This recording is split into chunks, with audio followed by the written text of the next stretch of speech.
예, 안녕하세요. 여러분 좋아하는 중개사법.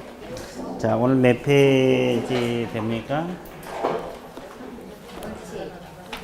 예? 벌칙. 예. 벌칙하고 부동산 거래 신고에 관한 법. 벌칙하고 부동산 거래 신고에 관한 법률. 그 다음에 실무 일부. 351쪽입니다. 351쪽. 맞아요? 네, 맞습니다. 자, 이제 벌칙 들어갈게요. 벌칙은 되게 쉬워요. 벌칙은 답이 척척 보이는 데가 벌칙이야. 암기만 해놓으면. 이 벌칙 뭐, 지금까지 해왔으니까 뭐 다 머릿속에 들어왔죠. 그래서 이제 벌칙 들어갑니다. 자, 벌칙을 공부를 해야 되는데, 벌칙은 우리가 이제 행정처분 우리가 이 앞주에 배웠죠? 행정처분 종류가 뭐가 있어요? 등록 취소 처분, 또 업무정지 처분, 자격정지, 자격 취소, 지정 취소. 이렇게 5가지 종류가 있다고 했죠? 그럼 이제 행정벌 들어갑니다. 행정벌이 뭐가 있습니까? 행정벌. 행정형벌하고 행정원서벌, 질서벌이 있습니다. 자, 질서벌. 그러면 이제 형벌이 뭐가 있습니까? 징역 또는 벌금. 질서벌이 뭐가 있어요? 과태료. 그러면 이게 이제 우리가 행정벌 이 단원이 벌칙이에요. 벌칙, 행정벌 이 단원 벌칙인데, 그럼 질서벌은 뭐가 있다 그랬어요? 과태료. 그죠? 그러면 이제 내가 왜 이걸 다 적었어요? 이걸 처분하고 행정벌을 왜 다 적은 것 같아요? 잘 모르겠죠? 예. 내 의도까지 다 알아버리면 이제 하산해야지. 그죠? 알아도 모른 척. 예, 좋았어요. 항상 저렇게 반항 기질이 뛰어납니다. 그렇죠? 그렇죠? 자, 그러면 그건 그렇지고, 이렇게 병과할 수 있느냐, 이걸 잡기 위해서. 처분하고 행정벌 병과할 수 있어 없어? 있습니다. 그 말은 등록 취소를 하면서 징역을 같이 부과할 수 있다 없다? 있다. 등록 취소하고 벌금, 또 자격 취소하고 징역, 자격 취소하고 벌금 같이 병과할 수 있다 이 말이야. 그럼 이렇게는 병과 가능합니까? 처분하고 과태료 이렇게. 가능하는데 오로지 몇 개만? 한 개만 가능해요. 그러면 한 개가 뭐가 있다고 했어요? 거래정보사업자 운영규정을 정해서 승인 받아야 돼, 안 받아야 돼? 승인 받지 아니하거나 변경 승인 받으라는데 받았어, 안 받았어? 안 받았어. 운영규정 내용에 위반했을 때. 그럼 이건 뭐가 돼요? 지정 취소 사유도 되고 몇만 원? 500만 원이요. 과태료 사유도 같이 들어갑니다. 병과는 이거 하나. 그러면 징역하고 벌금 이렇게 병과 가능합니까? 징역하고 벌금 이렇게. 왜 안 된다고 했어요? 또는. 그러니까 병과 안 된다는 걸 줄여서 뭐라 합니까? 병과 X란 말을 써요. 그러면 이제 징역하고 과태료는 병과 가능해요? 징역하고 과태료. 징역 6. 왜 안 돼요? 그냥 안 돼? 그냥 외웠어. 자, 안 됩니다요. 징역하고 과태료. 그럼 벌금하고 과태료 되겠어요? 안 되지. 이렇게는 병과 안 돼. 그럼 결론적으로 뭡니까요? 행정벌끼리는 형벌끼리도 안 되고 형벌하고 질서벌도 된다 안 된다? 안 된다. 이렇게 같이 부과할 수가 없어요. 그래서 이제 처분하고 형벌이 아주 자유롭습니다. 개념 잡았죠? 네. 이거 알아두세요. 몇 줄 안 되지만 이게 시험 나오면 어려워. 자, 그러면 또 뭘 알아야 되냐면 대상자 한번 봐드릴게요. 행정처분 대상자는 우리가 이 앞주에 배웠죠? 그러면 등록 취소하고 업무정지는 누구에게 부과된다 그랬어요? 개업공인중개사. 그러면 자격 취소하고 자격정지는 누구에게? 공인중개사. 소공 들어가죠? 그러면 지정 취소는 누구에게 부과돼? 거래정보 사업자. 그럼 중개보조원은 처분이 있다 그랬어요? 없다 그랬어요? 없어요. 자, 그래서 이제 처분 대상자 3가지 반드시 기억을 하시고, 그 다음에 형벌 대상자는 개공 되겠어요? 개공. 개공이 징역벌금 당연히 들어가지, 잘못하면. 그죠? 그럼 공인중개사하고 소공도 될 수 있어요? 없어요? 징역벌금. 공인중개사 소공, 징역벌금 될 수 있어 없어? 있어요. 있어. 자격증 양도 대하면 1년하고 1천. 비밀 누설에도 그러고. 그럼 거래정보 사업자 징역 벌금 될 수 있어요? 어떤 경우?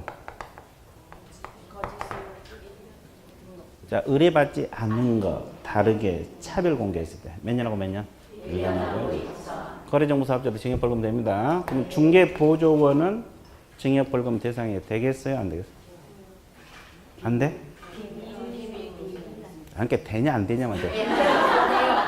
돼. 그래. 돼. 비밀 준수 뭐 그래. 중개보조원.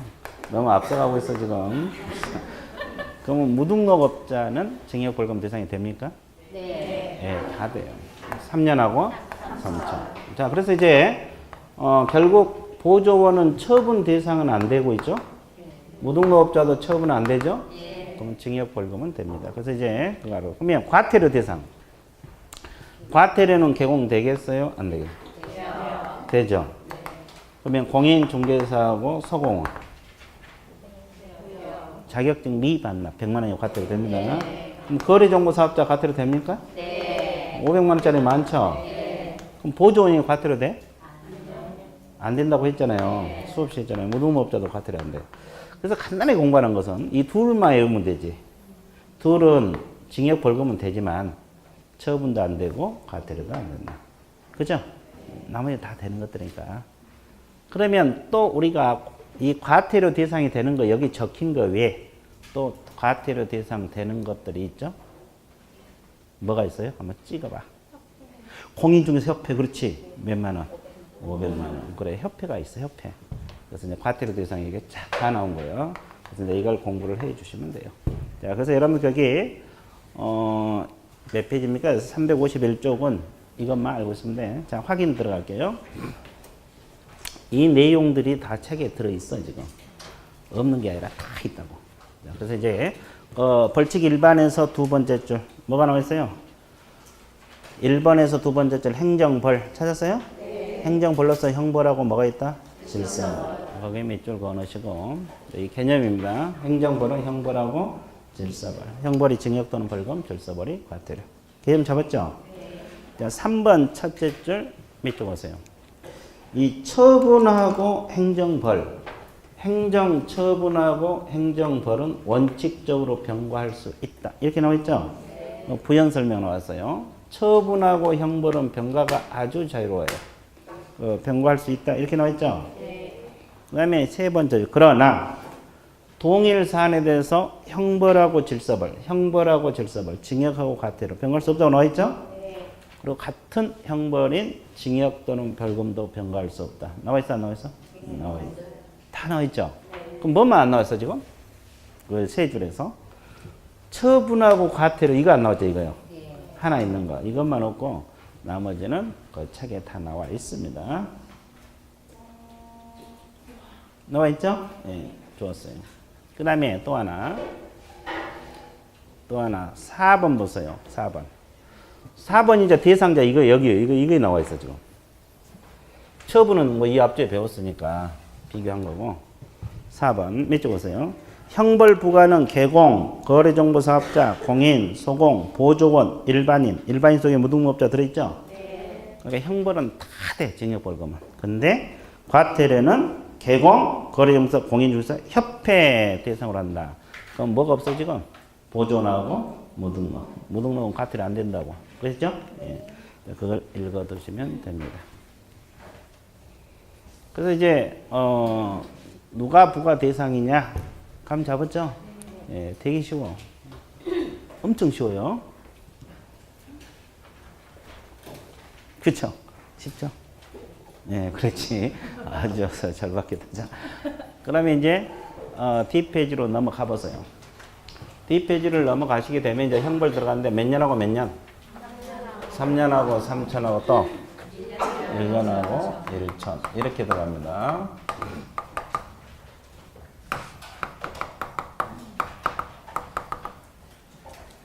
(3년하고 3천) (1년하고 1천) 그러면 3년짜리 1년짜리 많죠?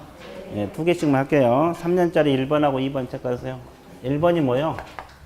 무등록업자. 이건 수없이 공부를 했어요. 3년하고 3천. 그 다음에 거짓, 그 밖에 부정한 방법으로 개설 등록한 사람. 이것도 몇 년하고 몇 년? 3년하고 3년. 자, 우리가 거짓 개설 등록하면 돼, 안 돼? 안 돼요. 걸리면 필치도 되고 3년하고 3년. 이해됐어요? 그리고 이제 그 밑에 뭐 두 개만 하려는데 그 밑에 뭐가 있어요? 관직상투. 기억나? 금쟁이. 예, 이거 다 3년짜리예요. 3년짜리는 공부할 것도 없어요, 사실. 3년하고 3천. 공부할 거 없죠? 예, 되게 쉬워. 무거 관직상투. 관직상투. 3년하고 3천. 끝. 그죠? 그럼 1년짜리는 많아요, 적어요? 조금 많죠? 조금 많은데, 우리가 계속 해왔기 때문에 지금 머릿속에 다 들어있을 거예요. 그죠?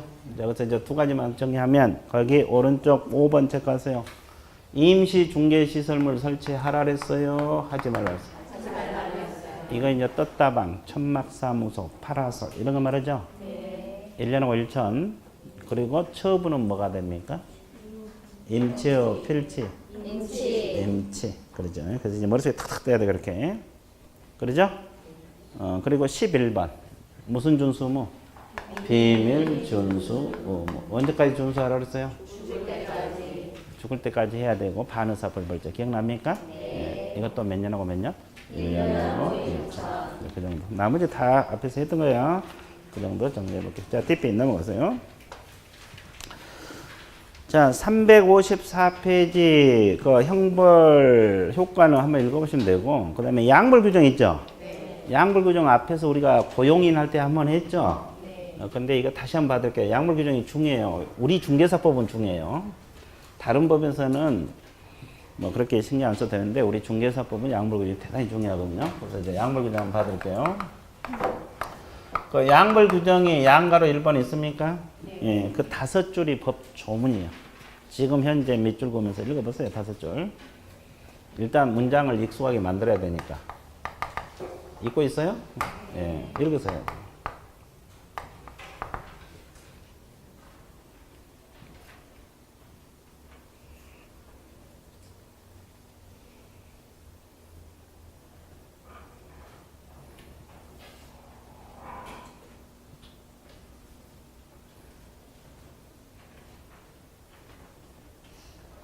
다 읽으셨죠? 네. 그럼 이제 7번 보세요. 양벌 규정이란 말은 계곡 밑에 취업한 사람을 누구라 그래요? 고용인. 고용인이 잘못해서 징역 또는 벌금형이 부과될 수 있어 없어? 있어. 그럼 초과 보수 받으면 1년하고 1천이죠? 네. 그럼 그를 고용한 계곡은 잘못이 없더라도 벌금형을 과한다. 맞습니까? 네. 예. 과한다 그렇게 나와 있잖아요. 거기까지. 이거 이제 양쪽 다 벌을 받는다 해서 무슨 거죠? 양벌. 근데 그 단서가 뭐라 했어요? 주의 감독을 게을리하지 않으면 그러하지 아니한다. 네. 감독 잘하면 벌금형이 부과된다 안 된다? 안 된다. 그럼 벌금형이 선고되지 않죠? 네. 그러면 이 양벌 규정, 이 형사 책임이라래. 이것은 과실 책임의 성격을 갖고 있어요. 무과실 책임의 성격을 갖고 있어요. 과실 책임. 다시 물어. 과실 책임이요, 무과실. 과실 책임이에요. 에? 과실 책임이잖아요. 그러니까 애우지 말라고. 애우니까 무과실이라는 말이 나오지 지금. 감독 잘하면 벌금형이 선고돼 안 돼? 안 돼요. 감독하는데 과실이 있었을 때만 벌금형이 떨어진다. 그러니까 과실 책임이지. 네. 그러니까 애우면 안 된다고. 그래서 이해를 하라고. 이해됐어요? 네. 근데 우리가 앞에서 민사 책임은 무과실이라고 배웠죠? 네. 이것은 형사 책임, 이건 과실 책임. 감독 잘하면 벌금형이 부과된다 안 된다? 안 된다. 그러면 하나 더. 잘 보세요. 이제 복습이에요. 복습. 그러면 고용인 때문에 징역 벌금 받아서 개공인 벌금 받았죠? 네. 그러면 300만 원 받았다고 가정을 해봐. 이렇게 직원 때문에. 그럼 결격 사유라 그랬어요? 아니라 그랬어요? 아니라 그랬어. 그럼 결격 사유가 아니니까 반드시 등록 취소 문제 발생하지 않죠? 네. 본인이 잘못해서 300만 원 벌금 받으면 결격 취소 등록 취소지만 누구 때문에? 고용인. 그러면 이제 필치가 아니라고. 기억나죠? 네. 그러면 여기가 징역 벌금 받으니까 벌금 받는다. 이것이 양벌 규정이니까 양벌 규정은 어디만 적용된다 그랬어요? 행정? 형벌에만 적용됩니다. 형벌이 징역 벌금이잖아요. 양벌 규정은 행정, 형벌에만 적용돼요. 그러면 행정 질서벌, 과태료는 양벌 규정 적용합니까? 안 합니까? 안 합니다. 왜? 이것도 그냥 애운 게 아니라 이해를 하라 했어요. 여기가 과태료 받으면 여기가 과태료 부과받는다 이런 규정이 없죠. 그래서 과태료는 양벌 규정이 적용되지 않아요. 그 다음에 행정처분에는 양벌 규정 적용됩니까? 처분. 적용되지 않아요. 양벌 규정 오로지 어디만? 행정. 자, 이거 알아야 되고. 또 뭐 알아야 되냐? 이것도 알아야 돼. 뭐 알아야 돼요? 이거. 이것이 뭔데? 그거. 이 양벌 규정은 중개사법 위반, 즉 중개 업무와 관련해서만 적용됩니다. 그러면 중개 업무와 직접 관련 없는 것은 양벌 규정 적용해야 안 해? 안 해. 그러니까 직원이 남을 폭행을 해서 징역 벌금 부과받을 수 있죠? 그럼 개공이 벌금 부과돼 안 돼? 안 돼. 오로지 중개 업무와 관련된 것만. 어떤 것만? 중개 업무. 자, 이걸 정리를 해 두셔야 돼. 자, 이게 왜 중요하냐면 이것 자체만으로도 중요하지만 여기다 이제 자격 취소 갖다 붙이고 결격 사유 갖다 붙이고 금지행위 갖다 붙이고 그러면 문제가 어려워져요. 그래서 양벌 규정 가지고 여러 가지가 복합적인 성격을 가지고 있을 수 있기 때문에 중요한 거예요. 이해됐죠? 그래서 양가로 2번 네 번째 줄. 자, 무슨 책임 성격을 갖고 있다 그러세요? 과실 책임. 거기는 이쪽은 과실 책임 성격을 갖고 있다. 그 점은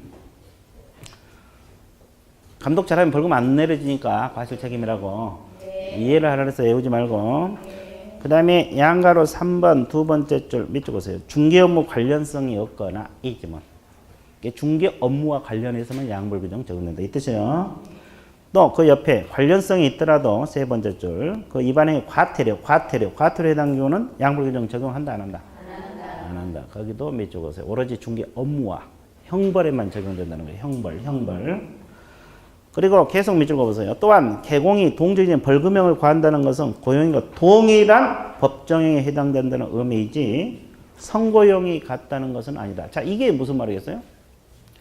자, 직원이 잘못했고 벌금 부과받죠? 네. 그럼 벌금형이 부과된다는 것이지 여기가 1,000만 원 받는다 해서 반드시 1,000만 원 떨어진 건 아니다 이 뜻이에요. 네. 직원이 1,000만 원 부과받을 때라도 개공은 500만 원 받을 수 있고 300만 원 받을 수 있고 안 받을 수도 있는 거야. 네. 이해되세요? 네. 이게 벌금형이 같다는 것이지 선고 자체까지 같은 것은 아닙니다. 그 뜻입니다. 한번 봐주세요. 그래서 양벌 규정 이제 여기에다가 자격 취소 이런 걸 갖다 붙이면 또 어려워져. 그죠? 그럼 응용 한번 해볼게요. 고용인은 누가 있어요? 서공하고 보조원이 있잖아요. 중개 보조원이 있잖아요. 그럼 서공은 자격증 가지고 있죠? 그죠? 서공이 초과 보수 받아갖고 징역 1년형을 선고받았다. 가정을 해봐. 그럼 이 소공은 자격 취소 됩니까? 안 됩니까? 소공이 초과 보수 받았고 징역 1년형을 선고받았어. 그러면 소공 본인 자격 취소 돼? 안 돼? 되죠? 왜? 징역. 중개사법이 징역형이니까. 그럼 소공이 초과 보수 받았고 벌금형을 선고받았어. 300만 원 벌금 받았어. 자격 취소 돼? 안 돼? 안 되죠? 네. 왜? 징역형이? 아니니까. 그렇게 들어가야 돼. 그러면 소공이 잘못했고 징역 받았죠? 네. 개공은 받아봤자 벌금이죠? 네. 그럼 고용인 때문에 개공 공인중개사 자격이 취소될 수 있다. 이 질문 맞아 틀려? 틀려요. 왜? 왜 그게 틀려요? 징역형은 절대 안 떨어지죠? 네. 받아봤자 뭐니까? 벌금. 징역형 떨어지려면 징역형이 떨어져야지. 아니 자격 취소되려면 징역형이 떨어져야 되잖아요. 네. 그러니까 직원 때문에 개공은 절대 자격 취소가 되지 않아요. 네. 그렇게 작작 이게 이제 응용해서 이렇게 문제가 만들어지는 거예요. 그래서 양벌 규정 이걸 잘 알아야 돼. 이해되셨어요? 네. 자, 부동산 거래 신고에 관한 뭐 토지 거래 허가제도 뭐 양벌 규정 나오고 그래요. 거기는 뭐 그렇게 중요시 안 되지만 우리 중개사법은 이게 중요하다고. 이해되셨어요? 네. 자, 그래서 이제 양벌 규정 다시 한번 정리를 했어요. 완벽하게 정리됐죠? 이제 이것은 이제 문제 푸는 요령만 습득을 해주면 돼요. 그러면 이제 나중에 틀리고 싶어도 막 맞아. 미치는 거예요. 네.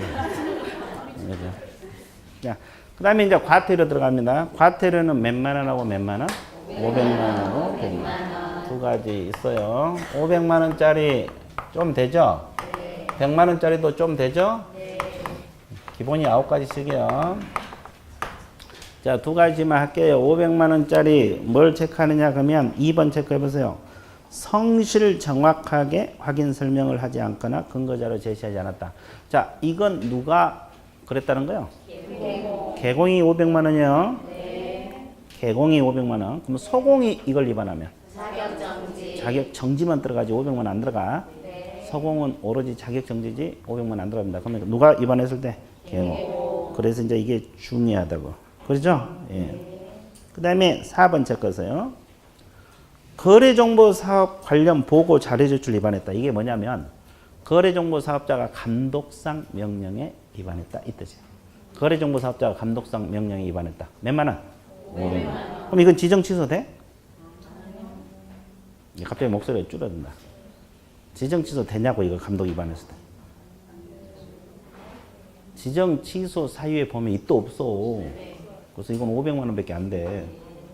앞에 다 적어놨어. 지정 취소 X라고. 다시 한번 또 적어. 지정 취소 안 되고. 500만 원면 돼. 자, 거래정보사업자가 감독상 명령에 위반하면 몇만 원? 500만 원. 거래정보사업자가 감독상 명령에 위반하면 몇만 원? 500만 원. 지정 취소 아니야? 그리고 8번 체크하세요. 협회가 감독상 명령에 위반해도 몇만 원? 500만 원입니다. 그래서 이제 이 감독 관련 위반하면 전부 다 500만 원이다. 이렇게 공부해 주시면 편합니다. 자, TP 넘어가세요. 자, 100만 원짜리도 많아요, 적어요? 많죠? 자, 거기 두 가지만 정리하면 오른쪽 페이지 3번. 표시 광고 규정을 위반했다. 그럼 누가 표시 광고 규정을 위반했어요? 개공이 위반했다는 거예요. 개공. 그러면 공인중개사가 아닌 자가 표시 광고 위반하면 개공이 아닌 자가 해버리면 1년하고 1차. 그건 개공이 위반했던 거예요. 100만 원의 과태료. 아닌 자 그럼 무조건 1년하고 1차냐. 개공이 위반했던 거예요. 그 다음에 8번 체크해보세요. 8번. 등록 취소받으면 등록증 반납하라고 했죠? 네. 근데 반납했어? 안 했어? 안 했어요. 안 했어요. 그러면 몇만 원? 100만 원. 100만 원이 1000만 원 아니라. 이해됐어요? 네, 100만 원. 그래서 이제 100만 원짜리. 그리고 나머지는 다 본문 내부에서 했던 거예요. 그래서 한번 봐주시면 되겠고. 자, TP 넘어가세요. 과태료 부과 징수권자 나와 있죠? 이 부가 징수권자도 자주 시험에 출제가 돼. 근데 어려운 건 없어요. 왜? 일관성이 있기 때문에. 자, 거래정보사업자 우리가 지정권자 누구라고 배웠어요? 지정 취소권자도 국자. 그리고 감독 위반을 막고 500만 원 과태료 들어간다 그랬죠? 과태료 부과 정도 국자. 일관성이 있죠? 협회 감독기관 누구라고 배웠어요? 국자. 거기에 대한 과태료도 국자. 그러니까 이건 오로지 국토교통부장관이야. 둘 다. 그 다음에 연수교육 실시권자가 누구라고 배웠어요? 시도지사. 그러면 연수교육 받지 않으면 500만 원 과태료죠? 그럼 거기에 대한 과태료는 시도지사. 일관성이 있죠?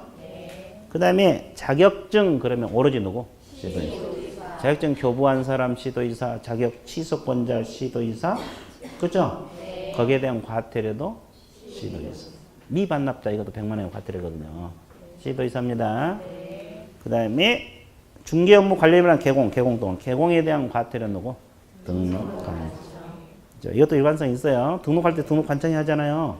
등록 취소도 등록관청이고 거기에 대한 과태료도 등록관청. 그래서 이제 개공 킬러는 오로지 등록관청이다.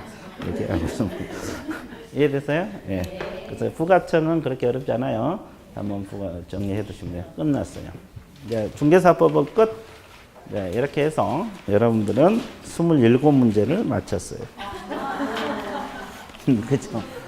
그 다음에 이제 10장 부동산 거래 신고에 관한 법률에서 4문제 내지 5문제를 봐야 돼. 네. 4문제 내지 5문제입니다. 그러면 여기까지 하면 이제 32문제로 올라가요. 이해됐어요?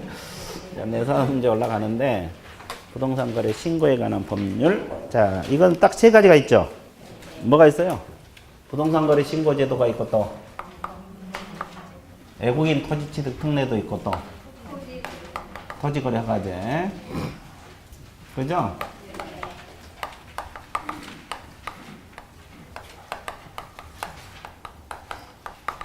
부동산 거래 신고 등에 관한 법률 4-5문제를 보고 공부를 하셔야 되는데 중요합니다. 자, 일단은 그 372쪽으로 넘어가 보세요. 거기 총칙에서 2번 재정 목적 나와 있죠? 네. 세 가지.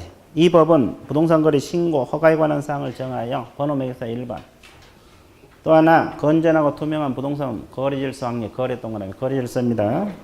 거래 질서 확립이요. 중개 질서 그러면 틀려. 무슨 질서? 거래 질서. 이게 두 번째. 세 번째 국민 경제 뭐다? 이번이지. 그럼 뭐다고 비교해서 공부를 했어요? 공인중개사법. 그럼 공인중개사법 제정 목적 몇 가지? 세 가지. 첫 번째 뭐예요? 하여튼 뭔지 모르지만 전문성 제고. 두 번째가 뭘 건전하게 육성? 부동산 중개업을 건전하게 육성. 국민경제 뭐다? 이바지. 비교해서 공부하세요. 그래서 이제 국민경제 이바지는 둘 다 똑같아요. 근데 앞에 두 가지가 틀려. 이해되셨죠? 네. 재정 목적도 알아두셔야 되고. 그 다음에 용어 정의 볼게요. 자, 부동산. 이 신고에 관한 법에서 부동산이라는 것은 토지, 건축물만을 의미합니다. 그럼 부동산 등은 토지, 건축물 플러스 권리가 들어가요, 권리? 입주권하고 뭐? 그냥 이 권리가 들어간다는 거. 자, 그 다음에 이 법에서 거래 당사자는 오로지 매도인하고 누구? 매수인. 임대인하고 임차인이 안 들어갑니다. 매도인하고 매수인 들어가고 애국인 등까지 들어가. 애국인 등. 그럼 애국인 등도 시험 자주 나온다고 했죠? 그래서 그 박스를 머릿속에 다 넣어야 되는데 넣을 수 있겠죠? 되게 쉬워. 자, 1번 보세요. 대한민국 국적을 보유하고 있지 아니한 개인은 애국인으로 봐. 우리나라 국적을 가지고 있지 않는 사람. 그럼 이건 애국인가 봐보세요. 여러분들이 지금 우리나라 국적 가지고 있죠? 네. 미국 국적을 취득했어. 근데 우리나라 국적이 아직은 상실이 안 됐어. 그럼 일시적으로 지금 이중 국적이 되고 있죠? 네. 원래 이중 국적은 안 되는데 일시적으로. 그러면 그 애국인으로 봐야 돼? 미국 국적도 가지고 있고 우리나라 국적도 가지고 있어요. 그럼 애국인으로 볼까 안 볼까? 안 봐요. 안 봐? 애국 국적도 있는데? 아, 우리나라 국적 아직 상실이 안 됐으니까? 그건 애국인으로 봅니다. 그렇죠? 애국 국적을 취득한 순간 애국이냐? 이해됐어요? 네. 막상 문제 나오면 또 흔들리잖아요. 거기까지 안 나와. 그건 본인 바람이고. 자, 2번 애국 법령 동그라미. 애국 법령에 따라 설립된 법인 또는 단체도 뭘로 봐? 애국인. 그럼 반대 해석하면 우리나라 법에 의해서 설립된 법인 또는 단체는 애국인으로 보지 않겠죠? 네. 애국 법령 동그라미. 그 다음에 3번, 4번 묶으세요. 3번이 뭐냐면 사원, 구성원 2분의 1 이상의 우리나라 국적을 보유하고 있지 아니한 법인 또는 단체도 애국인으로 봅니다. 직원들 있잖아요. 네. 사원, 구성원. 그리고 이제 4번은 뭐냐면 업무를 집행한 사원이라 그랬죠? 네. 그럼 업무를 집행한 사원이니까 일반 직원이 아니겠죠? 우리가 옛날에 배웠죠. 한 명 회사 같으면 무한책임 사원 같은 사람들. 임원. 그렇죠? 이 사람 임원 나와 있죠? 경영자들 말합니다. 2분의 1 이상이 대한민국 국적을 보유하고 있지 아니한 법인 또는 단체도 뭘로 봐? 애국인. 그럼 이 둘 다 충족이 돼야 애국인이에요. 둘 중 하나만 충족돼도 애국인으로 봐야 돼? 하나만 충족돼도 애국인으로 봅니다. 그러니까 사원 반 이상이 우리나라 국적이 없어도 애국인. 또 사원은 다 우리나라 사람이라도 임원 반 이상이 우리나라 국적을 가지고 있지 않아도 애국인이야. 이해됐어요? 네. 하나만 충족돼도 애국인이라는 거 알고 있어야 되고. 이게 결론은 사원이 됐건 임원이 됐건 반 이상이 우리나라 국적이 없으면 다 애국인으로 본다는 거예요. 그 다음에 이제 5번이 뭐냐? 5번이 1, 2를 말합니다. 대한민국 국적을 보유하고 있지 아니한 개인하고 애국 법령에 따라 설립된 법인 또는 단체. 그러니까 애국인이나 애국 법인들이 자본금 얼마? 2분의 1 이상. 의결권 얼마? 2분의 1. 가지고 있는 법인 또는 단체. 그러니까 애국인이나 애국 법인이 자본금이나 의결권수를 더 많이 가지고 있어도 뭘로 봐버려요? 애국인으로 봐버려요. 됐어요? 예. 그리고 오른쪽 뭐 또 애국인으로 본다 그랬어요? 애국정부. 그 다음에 국제기구도 들어갑니다. 정부간 국제기구, 비정부간 국제기구. 자, 국제기구 여기 뭐 UN 같은 데 있잖아요. 이런 것도 다 애국인이 돼버립니다. 이해됐어요? 예. 자, 그래서 이제 우리가 애국인 개념 이제 대충 용어는 정리했으니까 이제 강의 들어가도 되겠죠?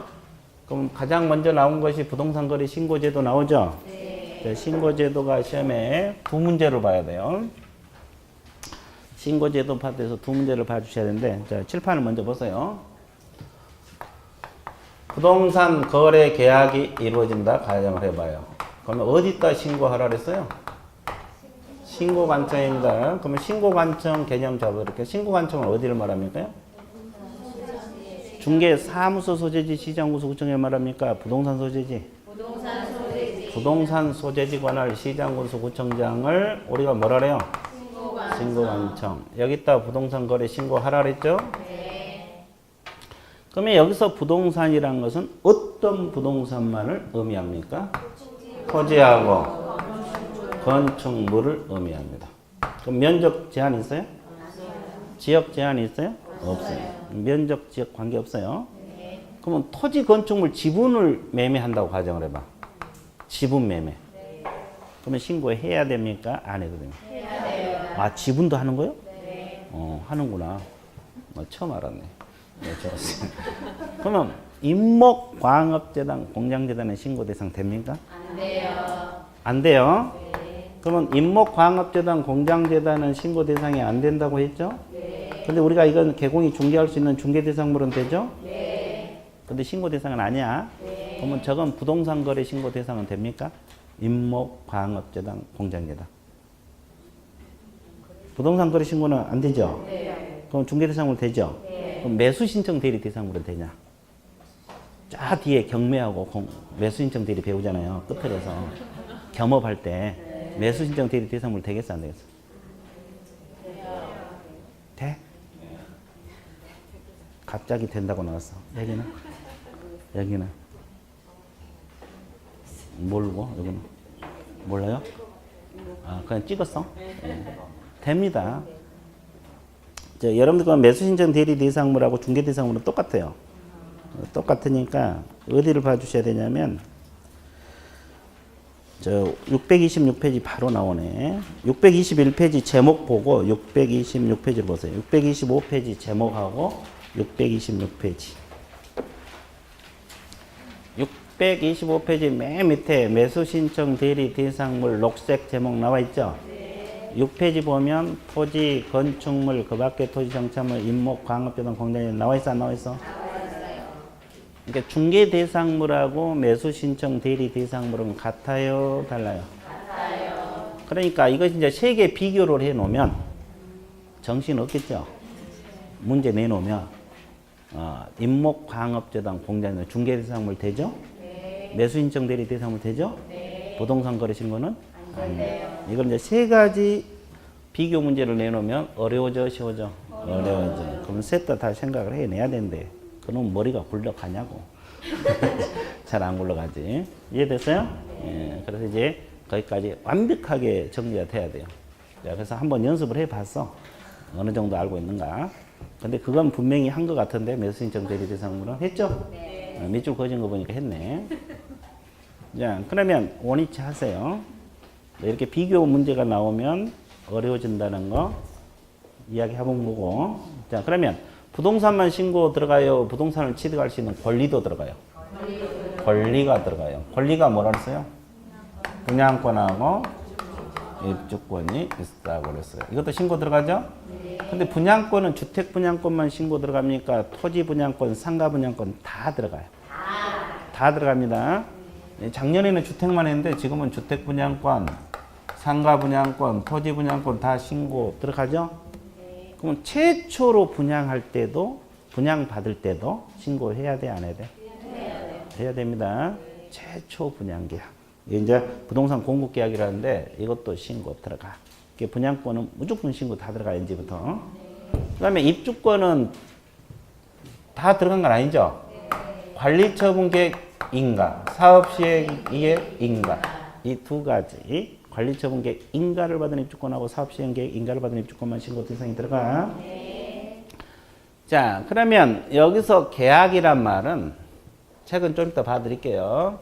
계약은 매매만 봅니까? 매매 교환까지 들어갑니까? 매매 교환 증여 다 들어가요. 매매만. 오로지 매매만 들어갑니다. 온리 매매. 그러면 교환은 신고 들어갑니까? 안 들어갑니까? 안 들어가요. 증여는 들어가요? 임대차는 들어가? 안 들어갑니다. 그리고 어떤 것만 들어갑니까?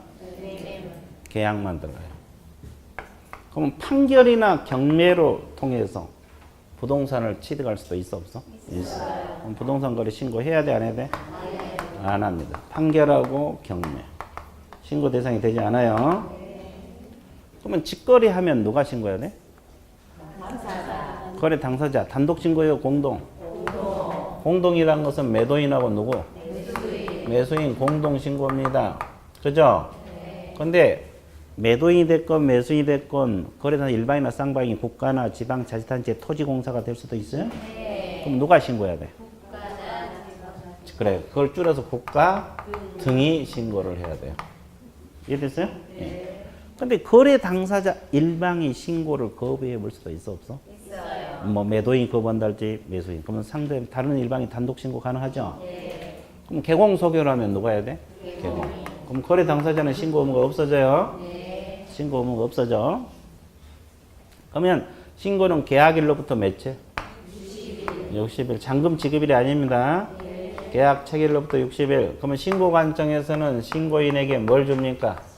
신고 필증을 발급을 해주죠? 네. 언제까지? 지체 없이 발급. 언제까지 발급? 지체 없이. 그럼 이제 신고 필증을 발급받으면 계약서에 검인을 받은 것으로 본다 안 본다? 본다. 검인은 또 받을 필요가 없어요. 네. 검인 의제가 되어버려요. 검인 뭐가 돼? 의제. 여기까지 정리됐죠? 그럼 이제 나머지 이것이 이제 가장 기본적인 뼈대야. 여기다 이제 살 또 붙여야 되고, 그렇죠? 살 붙이는 건 좀 이따 하기로 하고 일단 책을 봐주세요. 여기까지 밑줄 그어드릴게요. 자, 373페이지 그 도표 밑에 녹색 1번 있어요? 부동산 무슨 계약? 매매 계약서 그 양을 뭐 토지 건축물 동그라미 임목 강압병 혼용 안 된다고 나와 있죠? 그다음에 양걸 2번 첫째 줄 후단 토지 건축물 지분 매매 지분 동그라미. 지분 매매 동그라미. 지분도 신고해야 되고, 그 다음에 면적 관계 없이, 지역 관계 없이 다 신고 대상이 됩니다. 알고 있어야 되고. 자, 양가로 3번 신고 대상 계약 종류는 오직 어떤 것만? 매매. 오로지 매매입니다. 그러면 교환 들어가 안 들어가? 증여는? 임대차는? 안 들어갑니다. 그리고 세 번째 상속, 판결, 경매도 들어갑니까? 안 들어갑니다. 자, 녹색 2번 제목이 뭐예요? 부동산? 공급계약이 그 마지막 최초 분양계약을 말합니다. 최초 분양계약. 여기서 이제 공급계약이라는 표현을 쓰고 있어요. 자, 뒤편에 넘어가서요. 3번. 부동산을 취득할 수 있는 권리의 매매계약도 나와 있죠? 양가 1번 첫째 좀 적으세요. 권리는 부동산을 공급할 자로 선정된 이거 분양권. 이 분양권은 양가리 2번에 보면 주택 분양권, 상가 분양권, 토지 분양권 다 들어간다고 나와 있어요. 그리고 또 두 번째 도시 및 주거환경 정비운동 관리처분 계획 인가. 관리처분 계획 인가로 인하여 취득한 입주자로 선정된 지 또는 새로 신설된 것이 사업시행 계획 인가. 그죠? 이런 것이 다 신고 대상이 된다는 거 알고 계시면 됐고. 사업시행계획 인가로 인하여 취득한 입주자로 선정지 관리처분계획 인가, 사업시행계획 인가입니다. 됐어요? 네. 그 다음에 녹색 4번 다른 제도와의 관계 나와 있어요? 그 제목 읽으세요. 애국인의 토지취득 허가제. 좀 이따가 애국인 토지취득 허가제 배우죠? 좀 이따가 또 토지거래 허가제 배우죠? 그럼 거기서 미리 허가를 받았어. 허가는 미리 받는 거잖아요. 그러면 60일 이내 부동산 거래 신고해야 되냐 이 말이에요. 애국인이 토지 취득 허가 받았더라도 부동산 거래 신고해야 돼? 네, 합니다. 해. 그리고 토지 거래 허가 구역에서 허가 받았더라도 부동산 거래 신고해야 돼, 안 해야 돼? 해야 돼요. 그럼 결론은 뭐예요? 부동산 거래 신고는 무조건 해야 돼, 안 해야 돼? 해야 돼요. 그다음에 양가로 2번 농지증 관계. 우리가 원래 농지를 취득하려면 농지증이 있어야 돼, 없어야 돼? 있어야 돼. 그럼 농지증을 발급받았다 하더라도 부동산 거래 신고 해야 돼, 안 해야 돼? 해야 돼요. 해야 돼. 그래서 이제 거기 두 번째 우단 세 번째 부동산 거래 신고는 무조건 해야 합니다. 무조건 한다는 거. 자, 오른쪽 페이지로 넘어가 보세요. 자, 부동산 거래 신고 기한은 첫째 주루단 계약 체결일로부터 며칠? 60일. 체크하시고 이제 주의할 건 잔금 지급일이 아니란 것만 주의해 주면 되고. 그죠? 네. 자, 녹색 2번 신고 의무자 나와 있어요? 네. 자, 거래 당사자가 직거래했을 때 나와 있죠? 첫째 줄 후단. 두 번째 줄. 거래 당사자가 직접 거래한 경우는 거래 당사자가 공동동거라며. 매도인, 매수인 공동신고하라 이 말이야. 그리고 일방이 국가, 지방자치단체, 공공기관, 지방직영기업 이렇게 하면 누가 신고를 써요? 국가 등 나와 있죠? 그리고 그 밑에 다섯 번째 거래 당사자 일방이 신고를 거부하면 다른 일방이 단독으로 신고할 수 있다. 그거. 그다음에 양가 2번 중개거래는 첫째 주로당 개공이 신고하라 그랬어요. 개공. 그죠? 그럼 이제 개공이 한 5명이 공동중개할 수도 있잖아요. 그럼 다 같이 해야 돼, 안 해야 돼? 예. 그래서 공동으로 신고. 공동중개에서는 공동으로 신고. 다 인적사항이 들어가라는 소리죠. 그죠? 자, 3번 제목이 뭐예요? 신고관할청. 가로 안에 뭐라 했어요? 신고관할청. 첫째 줄 중간 부동산 등의 소재질 관할하는 시장무소 구청장. 부동산 소재지 관할 시장무소 구청장입니다. 부동산 소재지 관할 시장무소 구청장. 이걸 줄여서 뭐라 그래? 신고관청. 그럼 우리 중개사법상 등록관청하고 여기 신고관청은 같아요, 달라요? 같을 수도 있고 다를 수도 있어요. 서북부의 물건 중개하면 등록관청하고 신고관청 같죠? 근데 서북부에 있는 업소에서 강남에 있는 물건 중개하면 달라지죠? 신고관청은 강남구청장, 등록관청은 서북구청장. 이렇게 되는 거예요. 그래서 신고관청이 있다 신고한다는 거, 부동산 소재지 있다 한다는 거 반드시 알아두셔야 되고, 그 다음에 신고사항. 이 신고사항도 시험에 나와요. 머릿속에 외워야 되는데 뭐 약간 수정됐고 수정된 거 그 책을 보시면 되겠네. 몇 가지가 되어 있어 총? 8가지. 그러면 일단 바뀌기 전까지는 8가지고 바뀐 거 7가지 똑같아요. 그죠? 그러면 1번부터 그 책을 봐서 7번까지는 누가 거래했을 때? 직거래했을 때 신고사항. 8번까지는 개공. 그럼 개공이 하면은 7번 플러스 하나, 8번 개공 인적사항하고 사무소, 상호, 전화번호 및 소재지가 더 추가가 되고 있죠? 개공 소개라면 하나 더 추가됩니다. 신고사항 다 머릿속에 넣어야 되는데 다 머릿속에 넣기 어렵죠? 일단 3가지 체크할게요. 2번 체크하세요. 계약 체결일, 중도금 지급일, 잔금 지급일. 이거 신고사항이 들어갑니다. 계약 체결일도 신고, 중도금, 잔금, 부동산 거래 신고사항이 들어가. 6번에 옛날에 체크해놨죠? 실거래 가격. 이것도 신고사항이 들어갑니다. 무조건 해야 돼. 실거래 가격. 실거래 가격 신고사항 들어가. 그 다음에 7번 체크하세요. 계약 조건이나 기한이 있으면 조건 기한도 신고 들어가 안 들어가? 들어가죠. 그죠? 조건 기한도 신고사항이 들어가? 있을 때. 그죠? 그러면 이 조건 기한은 거래계약서 필요적 기재사항 들어갑니까? 거래계약서, 매매계약서 들어가? 그럼 거민계약서 필요적 기재사항이 들어가요?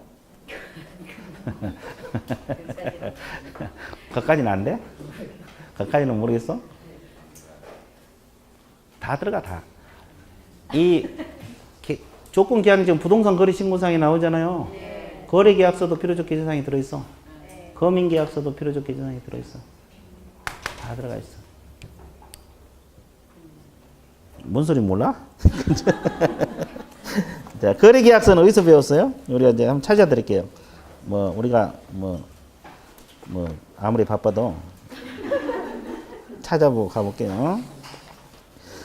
왜 그러냐면 뭔 소린지 뭔 소린고 하고 있으신 분이 있어서 그래요. 거기 보면 그 237쪽에 보시게 되면 7번, 여기도 7번이네. 계약 조건이나 기한이 있으면 조건 기한이 있어요? 이게 거래 계약서 필요적 기재 사항입니다. 그 조건 기한 들어있죠? 그리고 이제 548쪽에 보시게 되면 548페이지 양가로 3번 박스에 보면은 미음이 아니라 비읍 마지막 548쪽 마지막 있어요? 그거 이제 나중에 비교 문제 나오면 조건 기한은 부동산 거래 신고에도 들어있고 거래 계약서에도 들어있고 거민 계약서도 들어있다. 그러면 이제 문제가 쉬워져 어려워져? 어려워져. 이게 단원별로 할 때는 쉬운 것 같아도 이게 우리 중개사법이 어느 선까지 실력 쌓기까지는 쉽지가 않아요. 어느 정도 실력이 쌓은 다음에 쉬워지는 거지 쌓기까지는 피나는 노력을 하라 그랬죠. 그래서 내가 항상 강조하죠. 피나는 노력. 피가 안 나오면 바늘로 찔러가지고 피를 내라. 그죠? 이해됐어요? 예, 그래서 이제 그거 알아두시면 돼요. 됐죠? 그래서 이제 이렇게 비교 문제가 나와버리면 어차피 이제 시험은 가면 갈수록 비교 형태의 문제가 나올 거예요. 이제 그런 게 감안해서 다 나와야 돼요. 이제 그렇게 이제 그런 형태도 있다는 거 알아두시고 딱 원위치 하세요. 그래서 부동산 거래 신고는 세 가지는 반드시 외우세요. 계약 체결일, 중도금 지급일, 잔금 지급일 신고사항 들어가죠? 네. 실거래가 신고 들어가죠? 네. 조건 기한이 있으면 조건 기한 신고 들어가죠? 네. 그리고 이제 추가로 알아둘 것이 직거래했을 때는 7번까지, 개공 소개를 했을 때는 몇 번까지? 8번. 개공 인적사항하고 사무소 소재지, 상호 이런 게 더 들어가요. 자, 그 정도 해놓으면 신고사항이 끝났어요. 자, 그러면 그 녹색 5번 제목 읽으세요.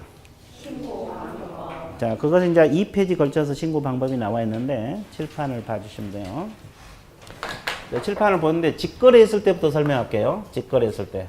직거래했을 때 거래 당사자가 토지 건축물 매매할 수 있죠? 네. 그럼 계약일로부터 며칠 신고? 역시 거래 당사자 공동 신고하라 그랬죠? 네. 신고할 때 어떤 방법을 거쳐서 하느냐? 이건 이제 이거예요. 자, 칠판 뭐 있어요? 부동산 거래계약 신고서를 작성 제출을 해야 되죠? 네. 그러면 이거 아까 공동신고니까 공동으로 서명 미시라 그랬어요? 또는이라 그랬어요? 또는입니다. 아주 좋았어요. 또는. 그럼 미는 어디만 나와? 거래계약서고 확인사유서. 이거는 미시 나와요. 이건 또는이 나옵니다. 그럼 이제 제출하죠? 근데 일방이 신고를 거부해 볼 수가 있다고 했죠? 네. 그러면 다른 일방이 단독 신고할 수가 있다 없다? 있어요. 단독 신고예요. 그럼 다른 일방이 단독 신고할 때는 뭘 제출을 해야 되죠? 거래계약서 원본이요 4번. 4번 제출해야 되고 또 단독 신고 사유서. 단독 신고 사유서를 제출해야 됩니다. 그래서 일방이 신고할 수도 있다 없다? 있다. 그럼 부동산 거래 신고 전자문서 가능합니까? 네. 가능해. 요즘은 인터넷 안 된 게 어디 별거 다 돼. 됐어요? 네. 그러면 여기서 잘 보세요. 자, 일방이 공동 신고한 게 원칙이죠. 네. 일방이 거부하면 다른 일방이 단독 신고할 수 있죠. 네. 그러면 거부한 당사자에게는 제재가 들어가. 과태료 얼마 정도 들어갈 거예요? 500만 원? 혼자만 대답하네? 아주 좋았어요. 좋았어요. 맞았어요. 500만 원의 과태료요. 몇만 원의 과태료? 거부한 당사자 있잖아요. 안 하는 거랑 똑같아요. 안 하면 500만 원이거든요. 거부한 당사자에게도 얼마 과태료? 500만 원. 500만 원의 과태료 들어갑니다. 공동신고하는데 한쪽이 거부해 다른 쪽이 해줬잖아요. 안 한 사람은 500만 원 과태료야. 자, 그 다음에 칠판 봐보세요. 그러면 이제 여기서 신고 들어갈 때 신고관청으로 신고하러 가죠? 그러면 신고인은 뭘 내봐야 돼? 신분증명서. 그럼 여기서 신분증명서가 뭐예요? 주민등록증, 운전면허증, 여권. 이걸 내보여야 돼. 이제 전자문서를 할 때는 전자인증방법으로 이게 신분이 확인돼요. 됐어요? 예. 그럼 이제 거래 당사자가 바쁠 수 있죠? 네. 회사 일로. 그러면 신고서 제출을 대행시킬 수 있다 없다? 있다. 대행은 누가 합니까? 거래 당사자 위임을 받은 자. 그럼 여기서 위임을 받은 자가 누구야? 누구나 다 돼요. 변호사, 법무사, 일반인 다 돼요. 그러면 이분들도 이제 신고하러 갔잖아요. 그러니까 이분들도 신분증명서 내보여야 돼, 안 보여야 돼? 보여야 돼. 그리고 이제 거래 당사자는 지금 신고하러 안 갔죠? 네. 그럼 거래 당사자 자필 서명에 있는 뭘 제출해야 돼? 위임장 제출하고 거래 당사자 신분증명서 4번을 제출하게 됐어요. 거래 당사자. 네. 이건 거래 당사자 제출하는 거 보이는 내 보이는 거고. 됐어요? 네. 이렇게 해서 대행시킬 수 있다 없다? 있다 이 말이야. 자, 그러면 지금까지 이야기한 것은 직거래했을 때. 그럼 개공 소교라면 어떤 절차가 이루어져?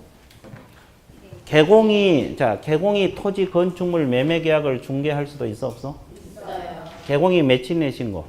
60일. 그러면 이제 이때 신고서는 누구만 서명 날인?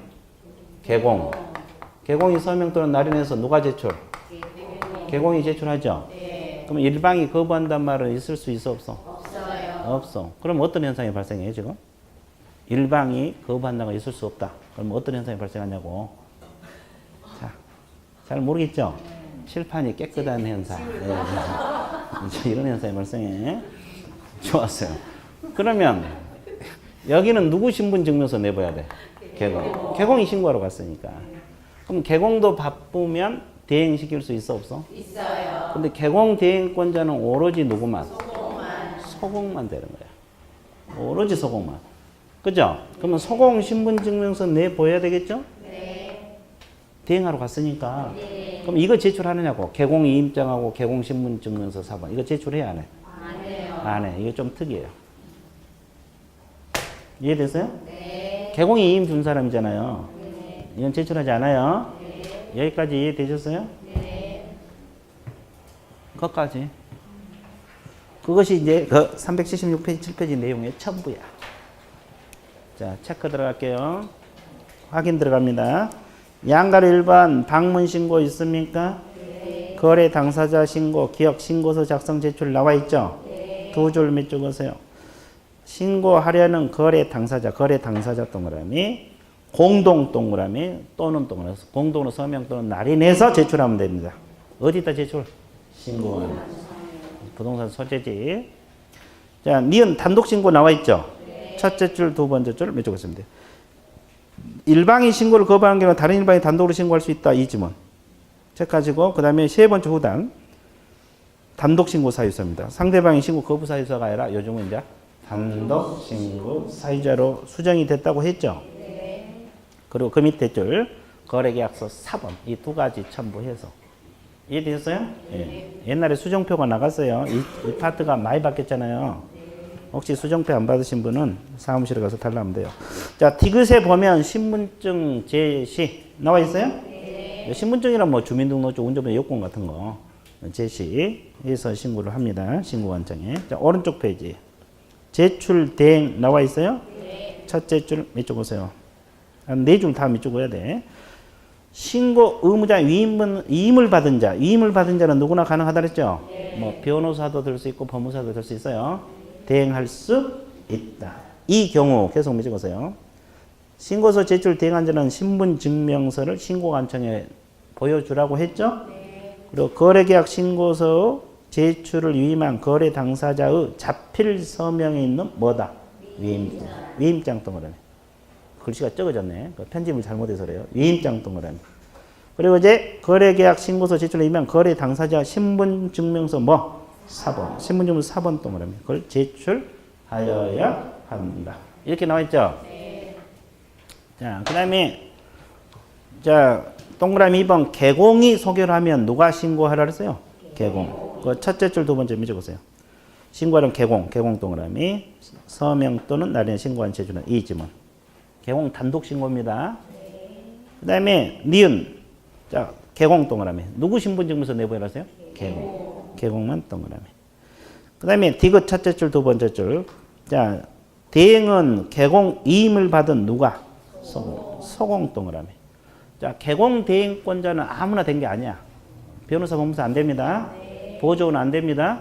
오로지 누구만? 소공. 그것만 주의.